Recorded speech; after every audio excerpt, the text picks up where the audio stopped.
Welcome, everybody, to the JPAR Carolina Living Real Estate Show. I'm your host, Jimmy Grappone. It is November 2022. We're here with the owner broker, Sarah Zdeb. So, Sarah, normally we do these things in person. We were going to do it at the office yesterday, but I had a little issue with a camera that fell off the tripod, and yeah, it's not in good shape. Oh man. But you know what? The great thing is you're getting it fixed, I right? am getting it fixed. So yeah, Best Buy. So this is a free plug for Best Buy. Get the Geek Squad protection. So this was a $650 camera that basically just toppled over, and the telescopic lens that goes out got jammed. And so anyway, we'll have that camera back in a few weeks, but But Zoom it works doesn't it pretty. doesn't stop us from doing our thing. It That's doesn't. that's the point, is you Yeah, can't yeah, let and stuff like Zoom. that stop you. Yeah, so this works just as well. So, all right, so it is November. We're early November right now. We're starting to get into the holiday season. So I have a question for you that's been kind of making the rounds. Are you a Christmas decoration now person, like after Halloween, or are you an after Thanksgiving person? I'm after Thanksgiving. Yeah, I I will am go too. from Halloween to the harvest decorations with the scarecrows and the hay and still keep some pumpkins out. Yeah. And then I will, the kids and I after Thanksgiving will spend the time decorating for Christmas. I like to enjoy each moment as it comes. Yeah, I'm the same way. So after usually that weekend after Thanksgiving is when I start doing all the outside decorations, and we'll bring the tree down and we'll get that set up. So yeah, I'm with you on that one. Funny story, in my neighborhood, they had a lot of Halloween decorations, and there was this one house that just had all these stalks of corn everywhere. So, and then they had like dead skeletons and zombies crawling out of the ground. So I think maybe just if they get rid of those things and just leave the corn stalks up, maybe they could throw some scarecrows in there and they could reuse that for Thanksgiving. Perfect. Yeah. So, all right. So shifting into real estate talk. Let's see here. Yep. Shifting into real estate talk. We are starting to see a few more price drops. The market has definitely started to shift for a couple of reasons. One, it's the seasonal shift that we get every year, but also with interest rates getting higher, and then everything the Fed's doing to try to curb inflation. At the same time, they're trying to slow down essentially the housing market. But we're seeing more price drops here locally in Charlotte, and why do you think that is? Well, it's going to be twofold, really, Jimmy. It's one, it's always seasonal. This Mm, is just a slower time of the year for real estate in general, right? We have fewer homes, more serious buyers, yeah. though. We will have more buyers in the spring and summer, but not actually all of them buy. And so that's where people have to keep in mind that while more people come out, they don't actually necessarily close on those transactions. I always call them tire kickers. I Yeah. always tell people there's no tire kickers this time of year. So Yeah. buyers don't want to be out in the cold, wet, rainy weather. Not that we have bad weather in Charlotte ever, but but they don't want to be out in the cold if they're not serious. And then home sellers don't want to get their house ready usually during the holiday season if they don't really need to sell, right? Right. Right. Well, and you also have to think too, the time change, right? It's harder to really get a feel for a house when you're getting off work at 5 o'clock and it's already dark. That's true. Right. So that's another good thing. But I will tell you the other part of that, we're seeing a lot of price drops here in Charlotte. These agents have not been pricing properly. There are too many inexperienced agents that are not properly going into their clients and coaching them the right way to say, hey, listen, you have to be ahead of that down curve. hmm We are in this market right here. And if you're right here, you need to price right here. hmm Right. So you actually need to be a step above, because by the time the house actually gets on the market, after it's been photographed and measured and staged and prepped and ready to go, you've already lost a couple of weeks, and that's hmm normal. You should be taking that time for your house. So you have to, as a seller, prep further in advance to put that home on the market to get the price you might really want, because it will continue to go down into January and February. And that's just normal part of the seasonal changes that we have. Right. But a lot of it has been inexperienced agents allowing them to stay up here with the comps from the summertime, and we're no longer in that market. Well, and sometimes you have those conversations with sellers, at the beginning, and they still want to test out a higher price. Mhm. So what in that circumstance, what would you tell people to do if they want to try that higher price out? Maybe give it a couple of weeks and see what Yeah, as long happens. as the conversation is leading to, listen, if you want, I'll meet you here, Mhm. right? And we can try it your way first, right? But then we're going to do it my way, Mhm. right? And I'm not saying that in a mean manner. What I'm saying that as a professional, you've hired me to do my job. Right. And I'm telling you what the market stats are. So if you want to try something for a couple of weeks, just know that the only thing you hurt is yourself. The only thing you hurt is you have more time on the market and less chances of getting that amount of money that you originally wanted, Mhm. right? So I can accommodate you to a degree, right? As long as you're not talking about a huge, like, $100,000 difference in the Right. pricing of a $300,000 home. Um, And that's usually but pretty obvious. it is, Yeah. and some of them still want to do it. So it's Mhm. really that conversation of, okay, that's fine, but then you need to understand we're going to have paperwork and conversations ready to go for 2 weeks. Yeah, and because our goal is to get the house sold, and we want to sell it for the highest price. So as agents, when we want to lower price, it's not because we're just trying to get a quick sale and we don't care about our clients. It's we're trying to get you, yeah, we're trying to get your house sold quicker because in that earlier time frame is when you're going to have the most eyeballs on it, and when it's a fresh listing, and that's when it's going to have the most interest. But also the goal is to try to get you the most money that you can for your house. Mhm. But sometimes it's kind of counterintuitive. You think that, okay, I'll list my house for more, and then maybe someone will come in with an offer here, and then we can negotiate it up. Mhm. And now the way the market has behaved in the past couple of years, it's more, and it's always been advisable to price it at or slightly below the market value.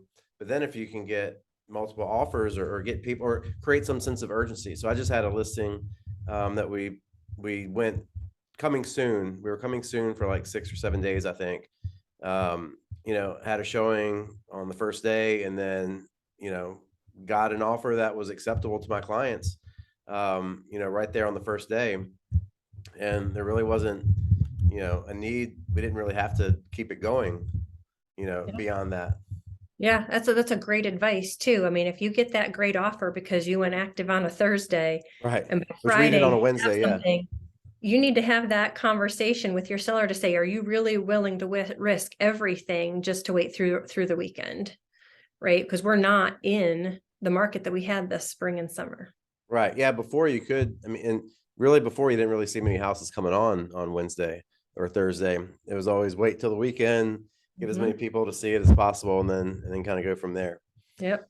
So, well, yep. So that's kind of the market that we're seeing right now. But there's always buyers and sellers out there. There's always someone who has a need.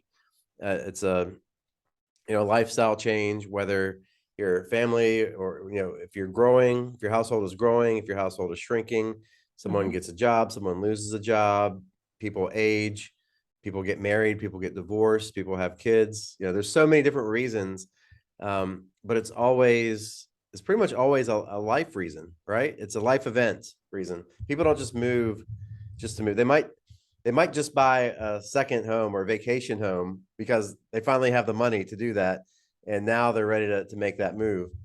But otherwise, when people are buying or selling a home, it's usually a life event that's Yeah. precipitating that. Well, and we tell people too, like, you need to stop and think about why you're buying the home. It's usually because of a life circumstance, Mhm. to which we tell people, take a step back, right?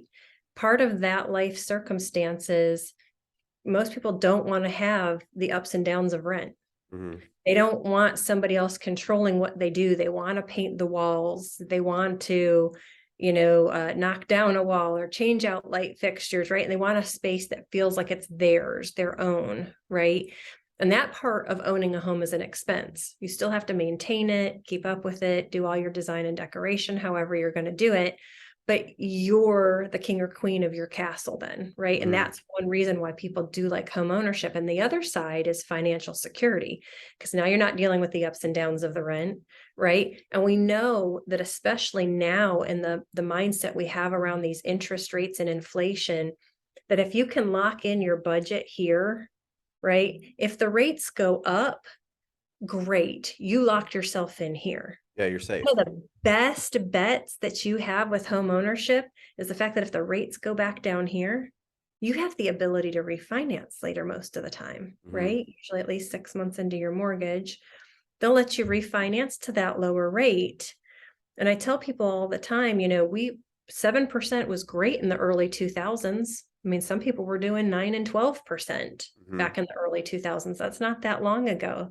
Some of our buyers were born, in that time frame then. Right. Um, Our youngest and they're now buyers. becoming homeowners now. Well, you need to know that that's what your parents were doing, right? Right. That 7 to 12% is what we were seeing in the early 2000s.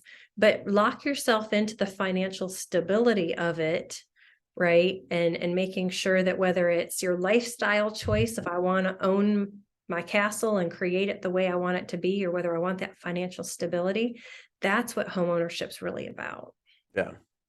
All right. So one last question I want to talk about, and this is as we get into the holiday season. Lots of times, people get the holiday blues. Let's say for Yeah. various reasons. It could be seasonal as the weather gets colder and we have less sunlight. It could be your relationship with the holidays or with your family or anything else. And at JPAR, we talk a lot about throughout the year. We talk a lot about wellness and health, and not just the health of your business, but also your mental health, your physical health, your spiritual health. So, what advice do you have for anybody who might be watching this um, during this time of year, just to kind of stay in a good overall wellness, overall Yeah, wellness? that's huge for me. I like to think of people as a whole person, not as Right. a piece of a person, Yeah. right? And we have a tendency to do that, is pick out bits and pieces. Well, I need to be healthier, so I need to lose weight. Hmm. Well, sometimes it's your mental well-being as well. So I tell people, I'm like, you really have to stop and think about where you're at. Do you have a lot of stress, right? Yoga, meditation, journaling, prayer, like whatever it is that you're into there, you've got to pull your mindset back. You've got to come off the social media and the news and the media, Yeah. and you've got to take that time because the repetition will rewire your brain. So the more you're jumping on to social media and emails first thing in the morning, Hmm. right? You got to have that morning routine that creates that sense of motivation, calm, and peace at the same time to really empower yourself to get through the day. Because I will tell you, we know there's all sorts of studies around it that you can think yourself sick just as much Hmm. as you think yourself healthy, right? So I tell people this time of year, it's really important, whether it's finding, different types of meditation musics on YouTube or the affirmations on YouTube that'll really get you pumped up. There's a lot of really good, great morning energetic, affirmation videos Hmm. that they can watch, right? That really pump themselves up.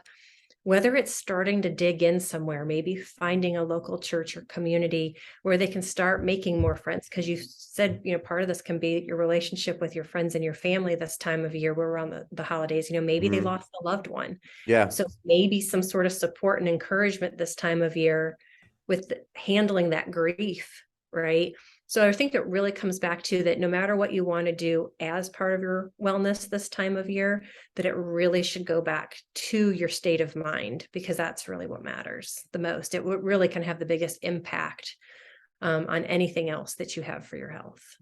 Yeah, I'm glad you brought that up about, people who have have lost people during this time of year. That's always tough. I had a grandparent who passed between Christmas and New Year's. And we had another family member just a couple years ago who passed right around Thanksgiving. So, and it's within that time frame that one of these years, probably the anniversary of that's going to fall on Thanksgiving.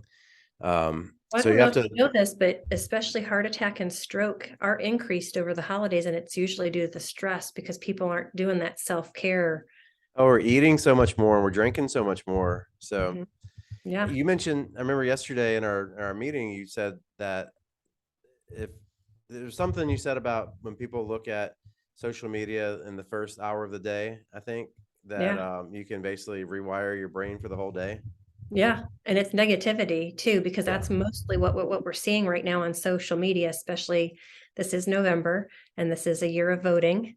for elections, right? So we're seeing a lot of people, and part of that was, we're forgetting to forget that we can agree to disagree, right? We've got to step back in our emotional state as well and just say, hey, listen, if that person were on fire, would I still save them, even Right. though they like the color purple and I like the color orange, right?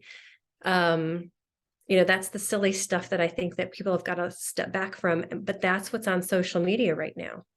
Right. So we've got to be able to step back in that first hour and look at the different studies that are proving that when we get up in the morning and within those first couple of hours, when we're jumping on social media and emails and wiring ourselves with that stress and negativity, that rewires your brain. And now all of a sudden you're putting yourself into constant negative thoughts instead of constant positive thoughts.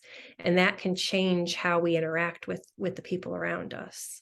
Yeah, I noticed when I keep my my morning routine, when I keep it, I notice I can tell the difference in how the day goes. So, and I have a little acronym. It's EMJ, which is exercise, meditate, and journal. And when I can do all three of those things in the morning, it really makes a difference. So, this morning I exercised, and then I did a 10-minute meditation. So we have Beachbody at home. They've got great meditations and all kinds of. They have so many classes. So I did a workout class, got my heart rate going, lifted some weights, and then did meditation immediately after that. Yeah. And somewhere along the way, I probably should find some time to write a little bit today. Yeah, doing And I'll that for tell you, me. the easiest thing you can do for yourself is pick an affirmation for the day and write it at least 10 times. Okay, yeah. Right? It takes you a couple of minutes, but you've repeated it to your brain over and over. Because remember, it's the repetition that rewires the brain.